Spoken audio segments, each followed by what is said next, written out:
Un continent disparu.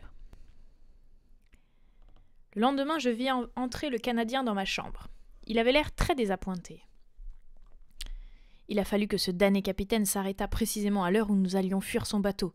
Enfin, dit-il, ce n'est qu'un coup de harpon perdu. Une autre fois, nous réussirons. La route du Nautilus était sud-sud-ouest. Nous tournions le dos à l'Europe. Vers 11h30, notre appareil remonta à la surface de l'océan. Je m'élançai vers la plateforme. Ned Land m'y avait précédé. Plus de terre en vue. Rien que la mer, immense. Ned, rageant, essayait de percer l'horizon brumeux, mais la mer devenait plus houleuse. Nous redescendîmes et le panneau fut refermé. 1 heure après, la position du Nautilus était indiquée à 150 lieues de la côte. Il n'y avait pas moyen de songer à fuir, et je laisse à penser quelles furent les colères du Canadien. Pour mon compte, je me sentis comme soulagé d'un poids qui m'oppressait. Le soir, vers 11h, je reçus la visite très inattendue du capitaine Nemo. « Monsieur Aronnax, vous n'avez encore visité les fonds marins que sous la clarté du soleil. Vous conviendrait-il de les voir par une nuit obscure ?»« Très volontiers, je suis prêt à vous suivre. Venez donc, professeur. Nous allons revêtir nos scaphandres. » Arrivé au vestiaire, je vis que personne ne devait nous suivre pendant cette excursion. En quelques instants, nous eûmes revêtu nos appareils. Minuit approchait. Les eaux étaient profondément obscures, mais le capitaine Nemo me montra dans le lointain un point rougeâtre, une sorte de large lueur.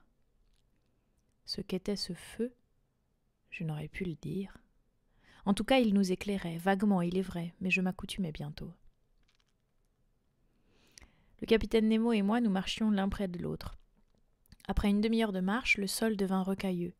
En me retournant, je voyais toujours le fanal blanchâtre du Nautilus qui commençait à pâlir dans l'éloignement.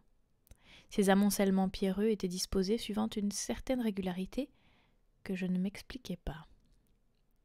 Cependant, la clarté rougeâtre qui nous guidait s'accroissait et enflammait l'horizon. Au milieu des dédales pierreux, le capitaine Nemo avançait sans hésitation. Il était 1h du matin. Nous étions arrivés aux premières rampes de la montagne, mais il fallut s'aventurer par des sentiers difficiles d'un vaste taillis. Oui, un taillis d'arbres morts, sans feuilles, sans sève, d'arbres minéralisés sous l'action des eaux. Entraîné, je ne sentais plus la fatigue, je suivais mon guide. Quel spectacle! Comment le rendre? Au récit que je fais de cette excursion sous les eaux, je sens bien que je ne pourrais être vraisemblable. Je n'ai point rêvé pourtant. La masse rocheuse était creusée d'impénétrables infractuosités, de grottes profondes au fond desquelles j'entendais remuer des choses formidables. Le sang me refluait jusqu'au cœur quand j'apercevais une antenne énorme qui me barrait la route, ou quelques pinces effrayantes se refermant avec bruit dans l'ombre des cavités. Des milliers de points lumineux brillaient au milieu des ténèbres. C'étaient les yeux des crustacés gigantesques tapis dans leurs tanières, des homards géants, des crabes titanesques et des poulpes effroyables, entrelaçant leurs tentacules. Mais je ne pouvais m'arrêter, le capitaine Nemo, familiarisé avec ces terribles animaux, n'y prenait plus garde. Nous étions arrivés à un premier plateau. Là se dessinaient de pittoresques ruines qui trahissaient la main de l'homme. Où étais-je? Où m'avait entraîné la fantaisie du capitaine Nemo? Je saisis son bras, mais lui sembla me dire « Viens, viens encore ». Je le suivis, et en quelques minutes je gravis le pic qui dominait d'une dizaine de mètres toute cette masse rocheuse. Je regardais ce côté que nous venions de franchir. C'était un volcan que cette montagne. À 50 pieds au-dessous du pic, un large cratère vomissait des torrents de lave. Là, sous mes yeux, ruinée, abîmée, apparaissait une ville détruite, ses toits effondrés, ses temples abattus. Là, des vestiges de quais, comme si quelque antique port eût abrité jadis les vaisseaux marchands et les trirèmes de guerre. Toute une Pompéi, enfouie sous les eaux, que le capitaine Nemo ressuscitait à mes regards. Où étais-je? Le capitaine Nemo, ramassant un morceau de pierre crayeuse, s'avança vers un roc de basalte noir et traça ce seul mot: Atlantide.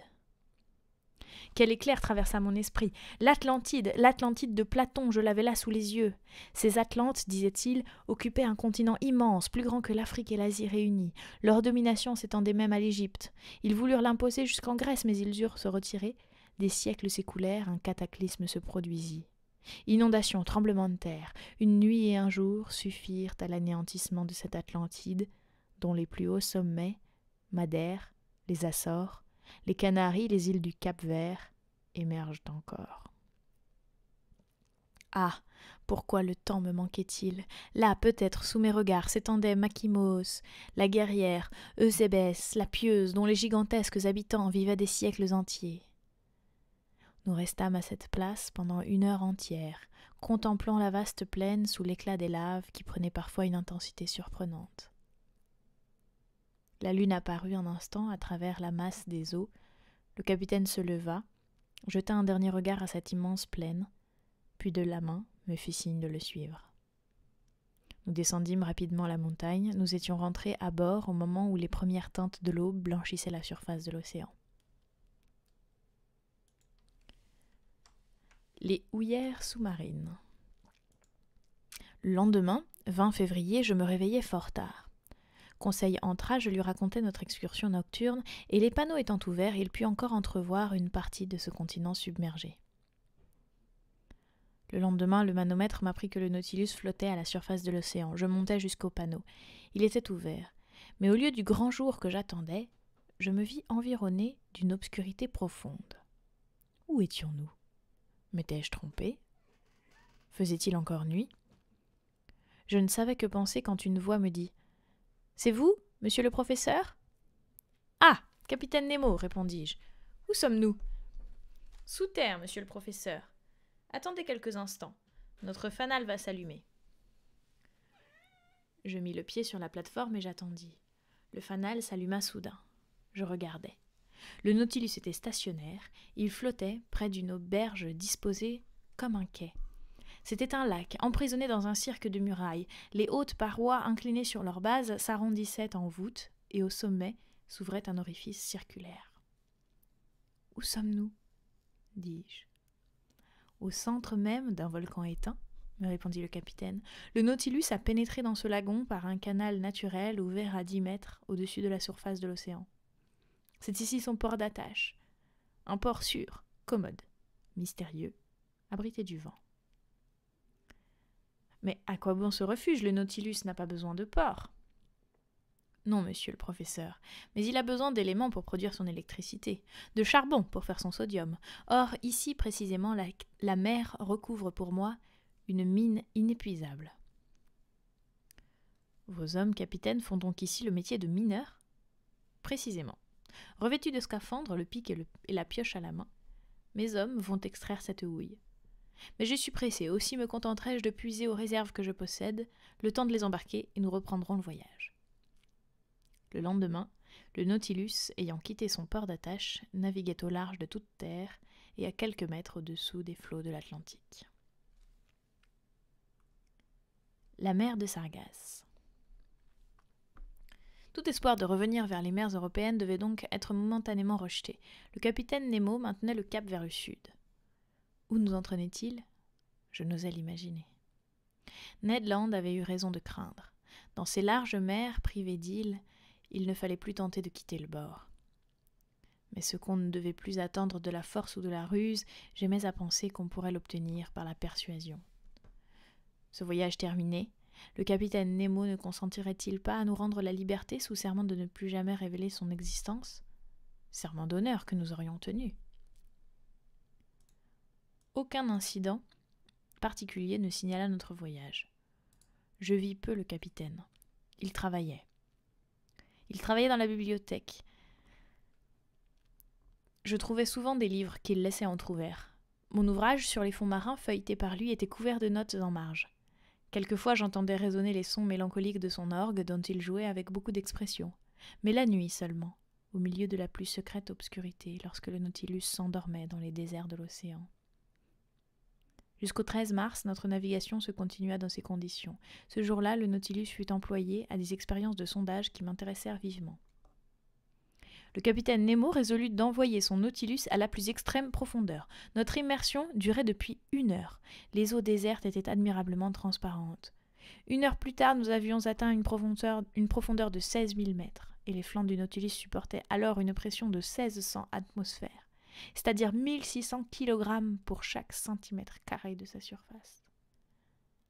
Quelle situation, m'écriai-je, parcourir dans ces régions profondes où l'homme n'est jamais parvenu. Vous plairait-il, me demanda le capitaine Nemo, d'en rapporter mieux que le souvenir? Rien n'est plus facile que de prendre une vue photographique de cette région. Je n'avais pas eu le temps d'exprimer ma surprise que me causait cette nouvelle proposition, qu'un objectif était apporté dans le salon. En quelques secondes, nous avions obtenu un négatif d'une extrême pureté. Remontons, monsieur le professeur, il ne faut pas abuser de cette situation, ni exposer trop longtemps le Nautilus à de pareilles pressions. Tenez-vous bien. Je n'avais pas encore eu le temps de comprendre pourquoi le capitaine me faisait cette recommandation quand je fus précipité sur le tapis. Son hélice embrayée, ses plans dressés verticalement, le Nautilus emporté comme un ballon dans les airs s'élevait avec une rapidité foudroyante. En 4 minutes, il avait franchi les 4 lieues qui le séparaient de la surface de l'océan, et après avoir émergé comme un poisson volant, il retombait en faisant jaillir des flots à une prodigieuse hauteur. Cachalot et baleine. Pendant la nuit du 13 au 14 mars, le Nautilus prit la direction vers le sud. Où voulait-il donc aller? Au pôle? C'était insensé. Je commençais à croire que les témérités du capitaine justifiaient suffisamment les appréhensions de Ned Land. Le Canadien, depuis quelque temps, ne me parlait plus de ses projets de fuite. Il était devenu presque silencieux. Cet emprisonnement prolongé lui pesait.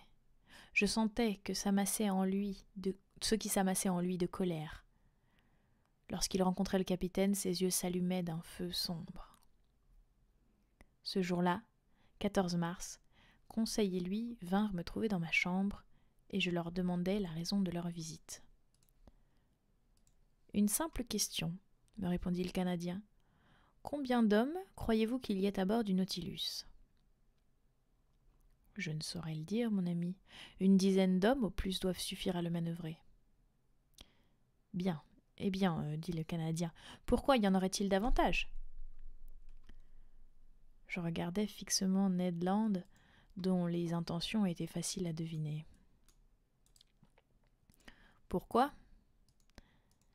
Eh bien, parce que si j'en crois mes pressentiments, si j'ai bien compris l'existence du capitaine, le Nautilus n'est pas seulement un navire. Ce doit être un lieu de refuge pour ceux qui, comme son commandant, ont rompu toute relation avec la terre. Peut-être, dit Conseil. Mais enfin, le Nautilus ne peut contenir qu'un certain nombre d'hommes, et monsieur pourrait-il évaluer ce maximum par le calcul? Je vis bien où il voulait en venir. Ce calcul-là ne peut donner qu'un chiffre très incertain. N'importe, reprit Ned Land en insistant. Voici le calcul, répondis-je. Chaque homme dépense en 1 heure l'oxygène contenu dans 100 litres d'air. Je calculai rapidement au crayon. L'air contenu dans le Nautilus pourrait rigoureusement suffire à 625 hommes pendant 24 heures. 625, répéta Ned. Mais, ajoutai-je, nous ne formons pas la 10e partie de ce chiffre. C'est encore trop pour 3 hommes, murmura Conseil. Après tout, le capitaine Nemo ne peut pas aller toujours au sud, il faudra bien qu'il s'arrête, ne fût-ce que devant la banquise, et qu'il revienne. Le Canadien secoua la tête, passa la main sur son front, ne répondit pas, et se retira. Il est certain que la monotonie du bord devait paraître insupportable au Canadien, habitué à une vie libre et active. Les événements qui pouvaient le passionner étaient rares. Cependant, ce jour-là, un incident vint lui rappeler ses beaux jours de harponneur. Vers 11 heures du matin, étant à la surface de l'océan, le Nautilus tomba au milieu d'une troupe de baleines. Ce fut le Canadien, il ne pouvait s'y tromper, qui signala une baleine à l'horizon. « Ah !» s'écria le Canadien dont les regards ne quittaient pas l'océan. « Elle se rapproche, elle vient dans les eaux du Nautilus !» La baleine s'approchait toujours, il la dévorait des yeux. « Ah !» s'écria-t-il, « ce n'est plus une baleine, c'est 10, c'est 20, c'est un troupeau tout entier !» Et ne rien pouvoir faire, être là, pieds et poings liés. « Mais, ami Ned, dit Conseil, pourquoi ne pas demander au capitaine Nemo la permission de chasser ?» Le Conseil n'avait pas achevé cette phrase que Ned Land courait à la recherche du capitaine. Quelques instants après, tous deux reparaissaient sur la plateforme. Le capitaine Nemo observa le troupeau de cétacés. « À quoi bon, dit-il, chasser uniquement pour détruire? Nous n'avons que faire de l'huile de baleine à bord. Ce serait tuer pour tuer. Je sais bien que c'est un privilège réservé à l'homme.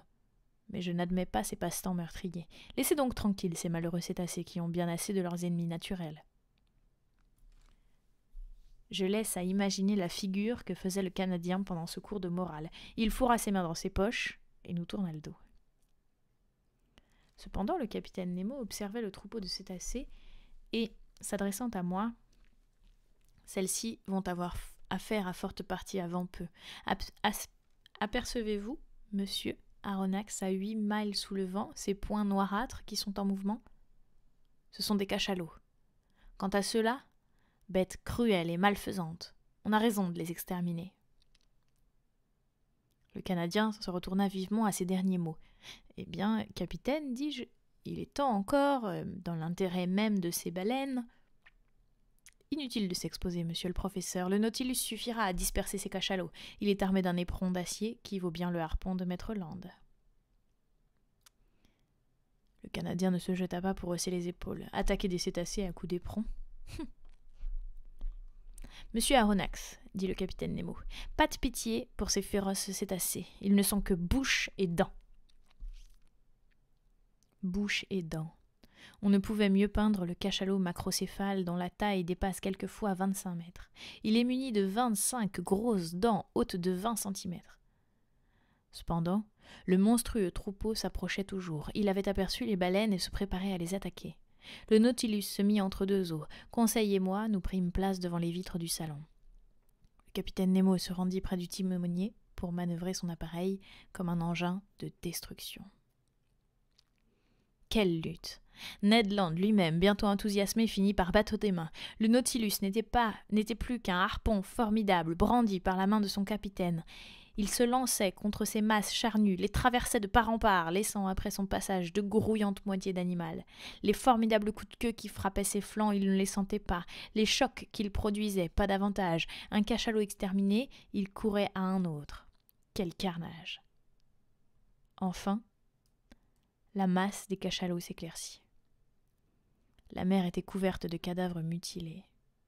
Nous flottions au milieu des corps gigantesques, bleuâtres sur le dos, blanchâtres sous le ventre. Quelques cachalots épouvantés fuyaient à l'horizon. Les flots étaient teints en rouge. Et le Nautilus flottait au milieu d'une mer de sang. Le capitaine Nemo nous rejoignit. « Eh bien, maître Land, dit-il. » « Eh bien, monsieur, répondit le Canadien, chez lequel l'enthousiasme s'était calmé. C'était un spectacle terrible, en effet. Mais je ne suis pas un boucher. Je suis un chasseur, et ceci n'est qu'une boucherie. C'est un massacre d'animaux malfaisants. Chacun son arme, répondit le capitaine, en regardant fixement Ned Land. Je craignais que celui-ci ne se laissât emporter à quelque violence. De ce jour-là, je remarquai avec inquiétude que les dispositions de Ned Land envers le capitaine Nemo devenaient de plus en plus mauvaises, et je résolus de surveiller de près les faits et gestes du Canadien. La banquise. Le Nautilus avait repris son imperturbable direction vers le sud. Voulait-il donc atteindre le pôle? Jusqu'ici, toutes les tentatives avaient échoué. La saison d'ailleurs était déjà fort avancée, puisque le 13 mars des terres antarctiques correspond au 13 septembre des régions boréales. Le 14 mars, j'aperçus les glaces flottantes. Plus nous descendions au sud, plus ces îles flottantes gagnaient en nombre et en importance. Les oiseaux polaires y nichaient par milliers. Quelques-uns, prenant le Nautilus pour le cadavre d'une baleine, venaient s'y reposer et piquaient des coups de bec à sa tôle sonore.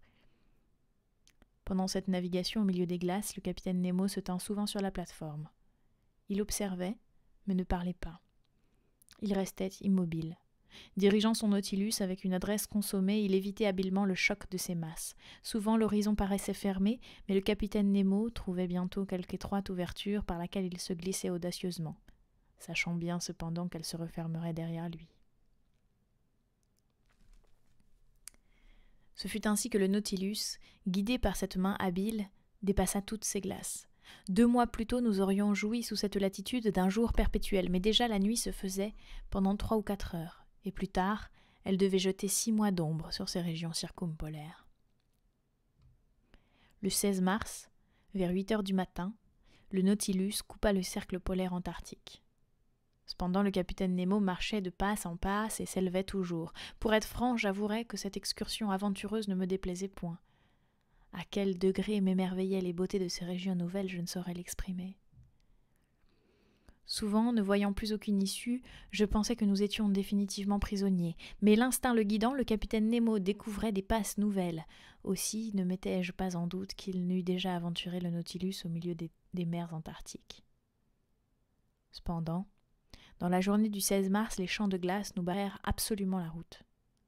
Ce n'était pas encore la banquise, mais de vastes icefields. Ces obstacles ne pouvant arrêter le capitaine Nemo, il se lança contre l'icefield, et avec une effroyable violence. Le Nautilus entrait comme un coin dans cette masse friable. Par la seule force d'impulsion, notre appareil se creusait un chenal. Quelquefois, emporté par son élan, il montait sur le champ de glace et l'écrasait de tout son poids. Pendant ces journées, de violents grains nous assaillirent. Les indications de la boussole n'offraient plus aucune garantie. En s'approchant du pôle magnétique, qui ne se confond pas avec le sud du monde, il fallait alors faire des observations nombreuses et prendre une moyenne. Méthode peu satisfaisante au milieu de ces masses sinueuses dont les points de repère changent incessamment. Enfin, le 18 mars, après 20 assauts inutiles, le Nautilus se vit définitivement rayé par une interminable et immobile barrière formée de montagnes soudées entre elles. La banquise, me dit le Canadien. Je compris que pour Ned Land, comme pour tous les navigateurs qui nous avaient précédés, c'était l'infranchissable obstacle. Sur cette nature désolée, un silence farouche. Tout était gelé alors, même le bruit. Le Nautilus dut donc s'arrêter. Monsieur, me dit ce jour-là Ned Land, si votre capitaine va plus loin, ce sera un maître homme. 1000 diables, il n'est pas plus puissant que la nature, et là où elle a mis des bornes, il faut que l'on s'arrête, bon gré mal gré. En effet, Ned Land, et cependant j'aurais voulu savoir ce qu'il y a derrière cette banquise. Un mur, voilà ce qui m'irrite le plus. Monsieur a raison, dit Conseil. Les murs ont été inventés que pour agacer les savants. Il ne devrait y avoir aucun mur nulle part. Eh bien, monsieur le professeur, répondit le Canadien, renoncez à cette idée. Vous êtes arrivé à la banquise, vous n'irez pas plus loin, ni vous, ni votre capitaine Nemo, ni son Nautilus.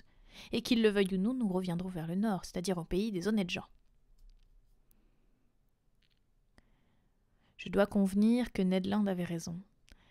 Et tant que les navires ne seront pas faits pour naviguer sur des champs de glace, ils devront s'arrêter devant la banquise. Ordinairement, qui ne peut aller plus loin en est quitte pour retourner sur ses pas. Mais ici, revenir était aussi impossible qu'avancer, car les passes s'étaient refermées derrière nous, et pour peu que notre appareil demeurât stationnaire, il ne tarderait pas à être bloqué dans les glaces. Ce fut même ce qui arriva vers 2 heures du soir, et la jeune glace se forma sur les flancs avec une étonnante rapidité. Je dus avouer que la conduite du capitaine Nemo était plus qu'imprudente. J'étais à ce moment sur la plateforme. Le capitaine, qui observait la situation depuis quelques instants, me dit « Eh bien, monsieur le professeur, qu'en pensez-vous » ? « Je pense que nous sommes pris, capitaine. »« Ah, monsieur le professeur, répondit le capitaine Nemo d'un ton ironique, vous serez toujours le même, vous ne voyez qu'empêchements et obstacles. Moi, je vous affirme que non seulement le Nautilus se dégagera, mais qu'il ira plus loin encore. Il ira au pôle. »« Au pôle ?»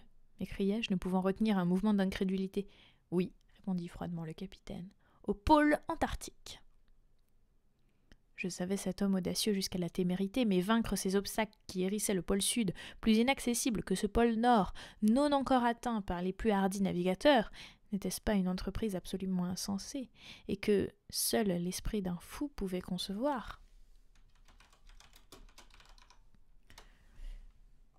Il me vint alors à l'idée de demander au capitaine Nemo s'il avait déjà découvert ce pôle. « Non, monsieur, me répondit-il, et nous le découvrirons ensemble. Je n'échouerai pas. Jamais je n'ai promené mon Nautilus aussi loin sur les mers australes, mais je vous le répète, il ira plus loin encore. »« Je veux croire, capitaine, repris-je d'un ton un peu ironique, je vous crois. Allons, en avant, brisons cette banquise, et si elle résiste, donnons des ailes au Nautilus, afin qu'il puisse passer par-dessus. »« Par-dessus, monsieur le professeur, répondit tranquillement le capitaine Nemo. Non point par-dessus, mais par-dessous. Par-dessous, m'écriai-je. Une subite révélation des projets du capitaine venait d'illuminer mon esprit. J'avais compris. « Je vois que nous commençons à nous entendre, monsieur le professeur, me dit le capitaine en souriant à demi. Vous entrevoyez déjà la possibilité, moi, je dirais le succès, de cette tentative.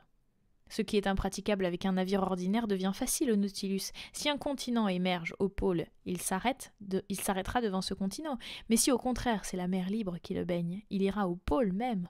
Pour un pied que ces icebergs ont au-dessus de la mer, ils en ont 3 au-dessous. Or, puisque ces montagnes de glace ne dépassent pas une hauteur de 100 mètres, elles ne s'enfoncent que de 300. Or, qu'est-ce que 300 mètres pour le Nautilus ? Rien, monsieur.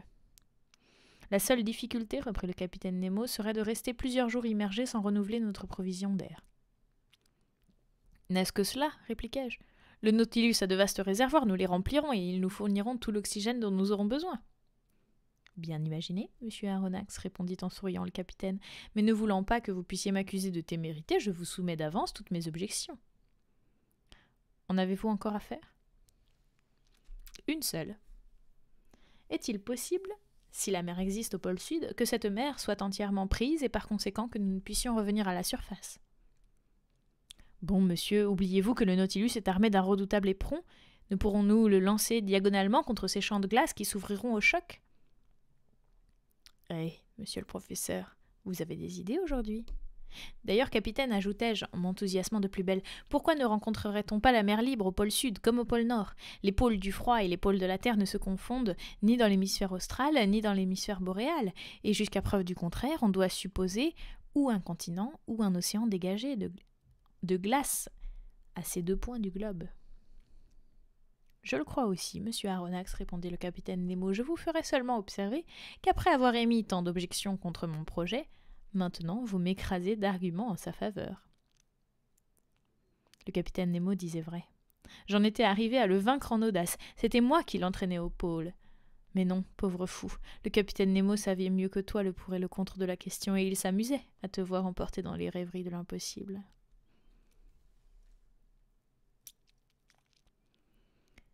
Cependant, il n'avait pas perdu un instant. À un signal, le second parut. Ces 2 hommes s'entretinrent rapidement dans leur incompréhensible langage, et le second ne laissa voir aucune surprise. Mais si impassible qu'il fût, il ne montra pas une plus complète impassibilité que Conseil, lorsque j'annonçai à ce digne garçon notre intention de pousser jusqu'au pôle sud. Un « Comme il plaira à monsieur » accueillit ma communication et je dus m'en contenter. Quant à Ned Land, si jamais épaules se levèrent plus haut, ce furent celles du Canadien. « Voyez-vous, monsieur, me dit-il, vous et votre capitaine Nemo, vous me faites pitié. »« Mais nous irons au pôle, maître Ned. »« Possible, mais vous n'en reviendrez pas. » Et Ned Land rentra dans sa cabine. « Pour ne pas faire un malheur, » dit-il en me quittant. Cependant, les préparatifs de cette audacieuse tentative venaient de commencer. Les puissantes pompes du Nautilus refoulaient l'air dans les réservoirs et l'emmagasinaient à haute pression. Vers 4 heures, le capitaine Nemo m'annonça que les panneaux de la plateforme allaient être fermés. Je jetai un dernier regard sur l'épaisse banquise que nous allions franchir. Le temps était clair, l'atmosphère assez pure, le froid très vif, 12 degrés au-dessous de zéro.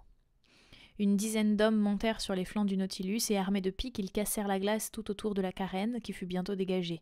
Tous nous rentrâmes à l'intérieur. Le Nautilus ne tarda pas à descendre. À 300 mètres environ, ainsi que l'avait prévu le capitaine Nemo, nous flottions sous la surface ondulée de la banquise. Mais le Nautilus s'immergea plus bas encore. Il atteignit une profondeur de 800 mètres. De 67 degrés 30 minutes à 90 degrés, 22 degrés et demi en latitude restaient à parcourir. C'est-à-dire un peu plus de 500 lieues.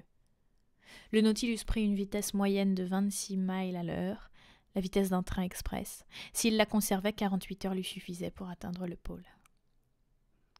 Pendant une partie de la nuit, la nouveauté de la situation nous retint. Conseil et moi, à la vitre du salon, la mer s'illuminait sous l'irradiation électrique du fanal, mais elle était déserte. Vers 2 heures du matin, j'allais prendre quelques heures de repos. Conseil m'imita. Le lendemain, 19 mars, je repris mon poste dans le salon. Mon cœur battait. Allions-nous émerger et retrouver l'atmosphère libre au pôle ? Non. Un choc m'apprit que le Nautilus avait heurté la surface inférieure de la banquise, très épaisse encore, et à en juger par la matité du bruit, en effet, Nous avions touché, pour employer l'expression marine, par 1000 pieds de profondeur. Pendant cette journée, le Nautilus recommença plusieurs fois cette même expérience et toujours il vint se heurter contre la muraille qui plafonnait au-dessus de lui. Le soir, aucun changement n'était survenu dans notre situation.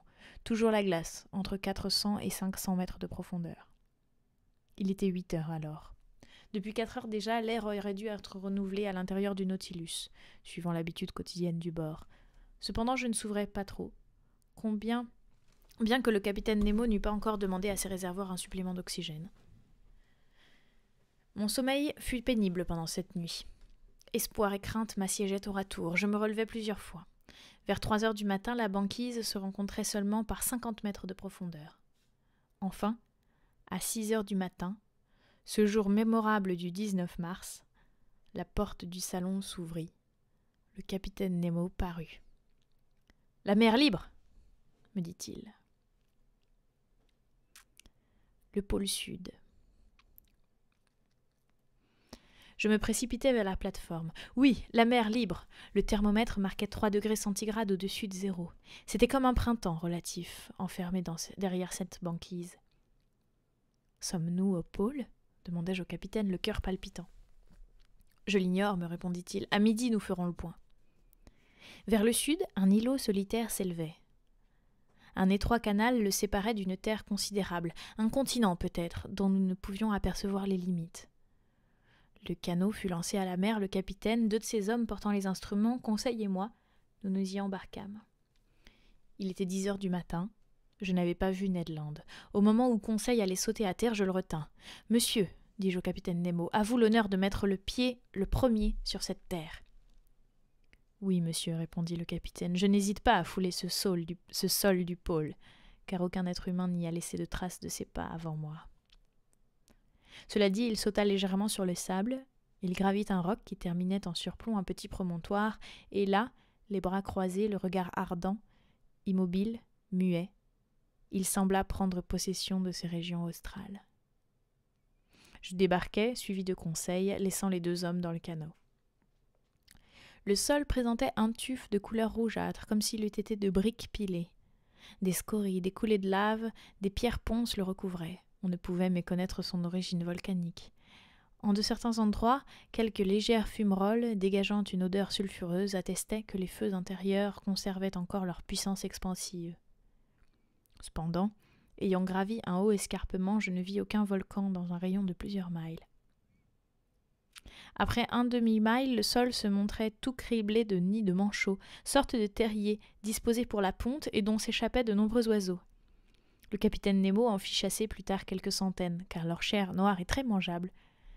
Ils poussaient des braiements d'âne. Ces animaux, de la taille d'une oie, ardoisés sur le corps, blancs en dessous et cravatés d'un liseré citron, se laissaient tuer à coups de pierre, sans chercher à s'enfuir.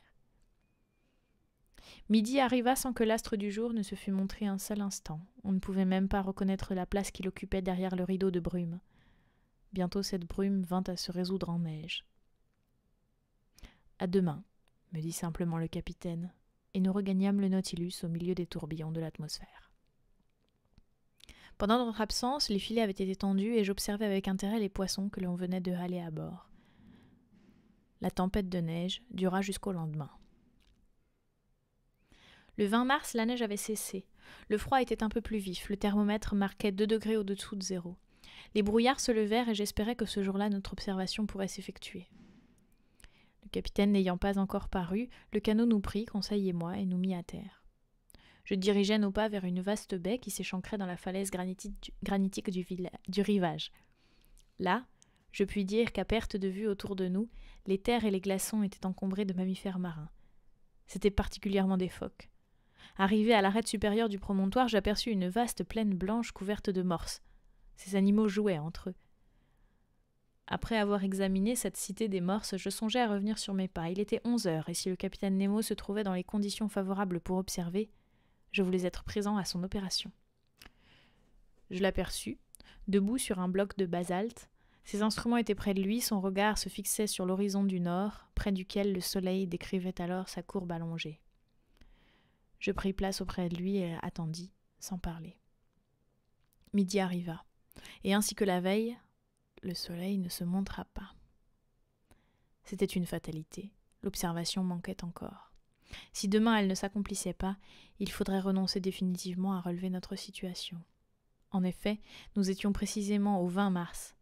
Demain, 21, jour d'équinoxe, réfraction non comptée, le soleil disparaîtrait sous l'horizon pour 6 mois, et avec sa disparition commencerait une longue nuit polaire. Je communiquai mes observations et mes craintes au capitaine Nemo.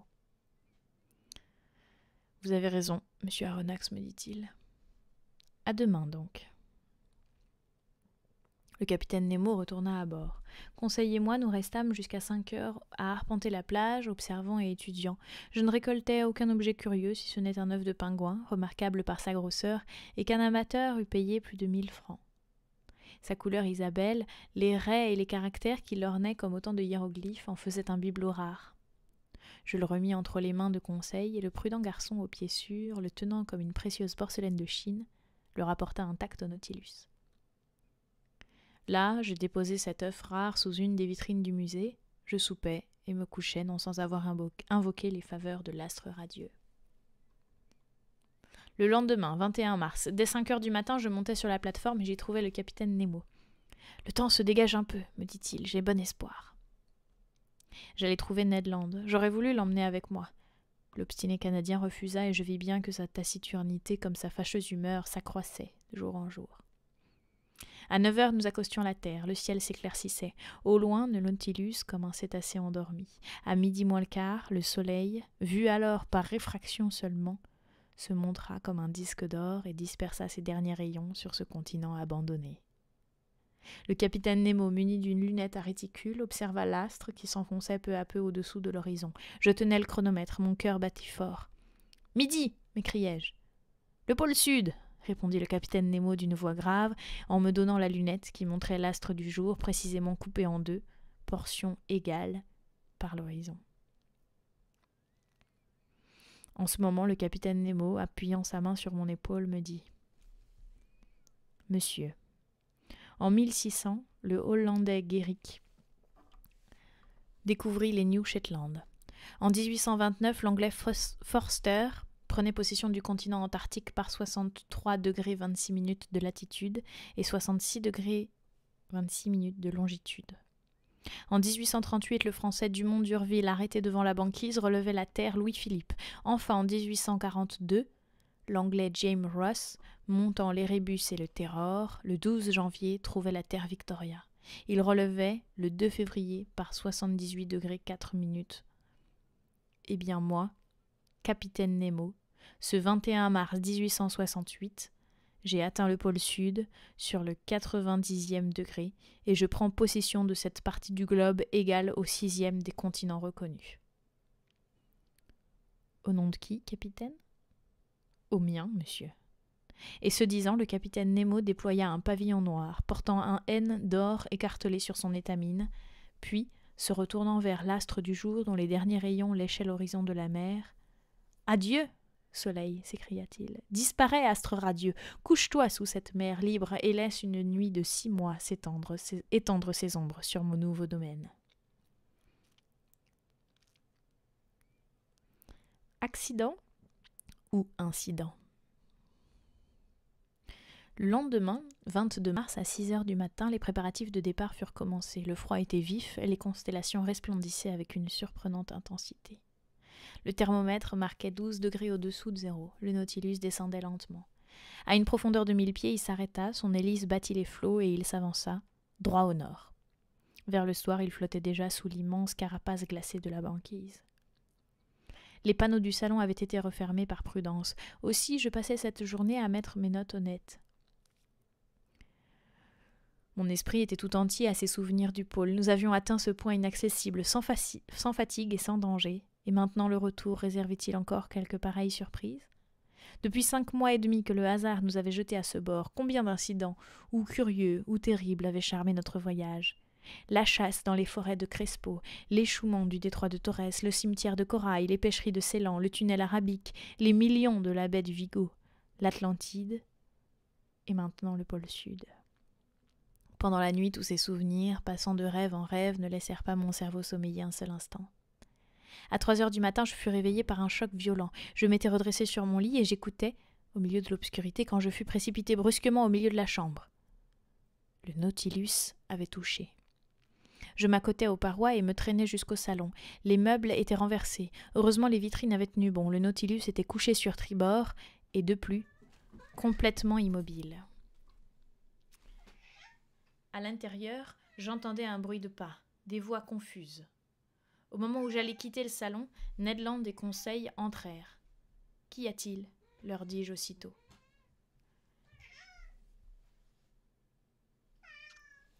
Mille diables » s'écria le Canadien, « le Nautilus a touché !» Mais au moins est-il revenu à la surface de la mer ? Je consultai le manomètre. À ma grande surprise, il indiquait une profondeur de 360 mètres. « Suivez-moi » dis-je à mes 2 compagnons. Dans la bibliothèque, personne. À l'escalier central, au poste d'équipage, personne. Je supposais que le capitaine Nemo devait être posté dans la cage du timonier. Le mieux était d'attendre. Je passerai sous silence les récriminations du Canadien. Il avait beau jeu pour s'emporter, et je le laissais exhaler sa mauvaise humeur, tout à son aise, sans lui répondre. Nous étions ainsi depuis 20 minutes quand le capitaine Nemo entra. Il ne sembla pas nous voir. Sa physionomie, habituellement si impassible, relevait une certaine inquiétude. Il observa silencieusement la boussole et le manomètre. Je ne voulus pas l'interrompre. Seulement lorsqu'il se tourna vers moi, je lui retournai son expression du détroit de Torrès. « Un incident, capitaine ?»« Non, monsieur, répondit-il. Un accident, cette fois. »« Grave ? Peut-être. »« Le danger est-il immédiat ? » Non. »« Le Nautilus s'est échoué ? » Oui. »« Et cet échouement est venu ? » D'un caprice de la nature. On peut braver les lois humaines, mais non résister aux lois naturelles. Un énorme bloc de glace s'est retourné. Il a heurté le Nautilus, puis glissant sous sa coque, il l'a ramené dans les couches moins denses. Le Nautilus remonte, mais le bloc de glace remonte avec lui. En effet, le Nautilus se redresserait lorsque le bloc s'arrêterait lui-même. Mais à ce moment, qui sait si nous n'aurions pas heurté la partie supérieure de la banquise, si nous ne serions pas effroyablement pressés entre 2 surfaces glacées ? Je réfléchissais à toutes les conséquences de cette situation. Le Nautilus, depuis la chute de l'iceberg, avait remonté 150 pieds environ. Soudain, un léger mouvement se fit sentir dans la coque. Le Nautilus se redressait un peu.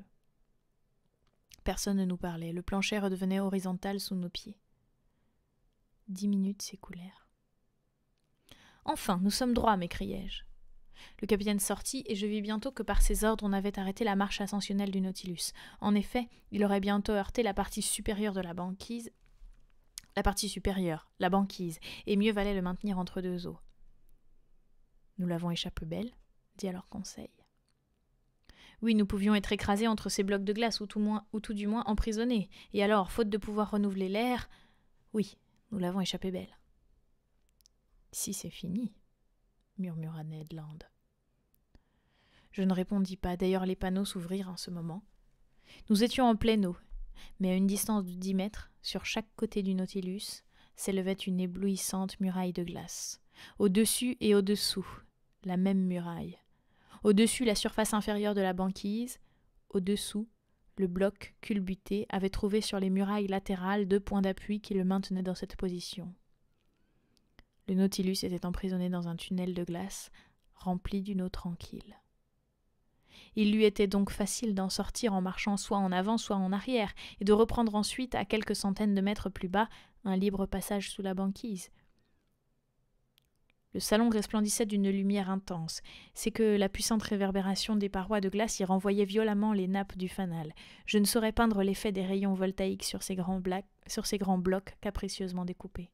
« Que c'est beau, s'écria Conseil. « Oui, dis-je, c'est un admirable spectacle, n'est-ce pas, Ned ?» « Eh, mille diables, oui, riposta Ned. « C'est superbe. Je rage d'être forcé d'en convenir, on n'a jamais rien vu de pareil, mais ce spectacle-là pourra nous coûter cher. » Ned avait raison, c'était trop beau. Tout à coup, le Nautilus se mit en marche à grande vitesse. Il était alors 5 heures du matin. En ce moment, un choc se produisit à l'avant du Nautilus. Je compris que son éperon venait de heurter un bloc de glace. Le capitaine Nemo, modifiant sa route, prit un mouvement rétrograde très prononcé. « Nous revenons en arrière ?» dit Conseil. « Oui, répondis-je. Il faut que de ce côté le tunnel soit sans issue. Nous retournerons sur nos pas et nous sortirons par l'orifice sud, voilà tout. Ce sera un retard, dit Ned. Qu'importe, quelques heures de plus ou de moins, pourvu qu'on sorte. Oui, répéta Ned Land, pourvu qu'on sorte. Je me promenais pendant quelques instants du salon à la bibliothèque. Mes compagnons assis se taisaient. Quelques heures s'écoulèrent. Le Nautilus se maintenait à une profondeur constante. Il se dirigeait toujours au sud, à une vitesse excessive dans un espace aussi resserré, mais le capitaine Nemo savait qu'il ne pouvait trop se hâter. Les minutes valaient des siècles. À 8h25, un second choc eut lieu. À l'arrière cette fois. Je pâlis. Mes compagnons s'étaient rapprochés de moi. Nous nous interrogions du regard. En ce moment, le capitaine entra dans le salon et j'allai à lui. « La route est barrée au sud ?» lui demandai-je. « Oui, monsieur. L'iceberg, en se retournant, a fermé toute issue. »« Nous sommes bloqués ?»« Oui. »